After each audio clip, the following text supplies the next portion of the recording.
নবীকে বলছে আল্লাহ বন্ধু আপনার উম্মতের প্রত্যেকের আমলনামা আমি আপনার হাতে দেখাবো, আপনার হাতে, আপনার সামনে পেশ করব, আপনি দেখে কথা বলবেন। আমার কাছে সুপারিশ আপনি কইরেন, মানা নাই, কিন্তু আপনি দেখা করবেন।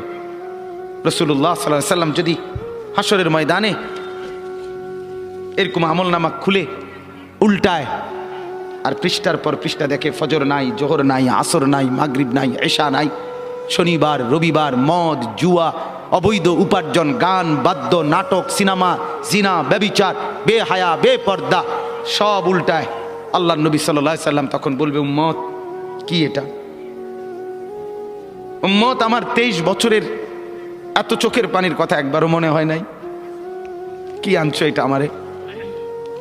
উম্মত তুমি জানো না আমি যে তায়েফের পাথরের আঘাতে পুরা পিঠ চালনির মতো ঝাঁঝরা বানায় ফেলছে আমার? শোনো নাই তুমি?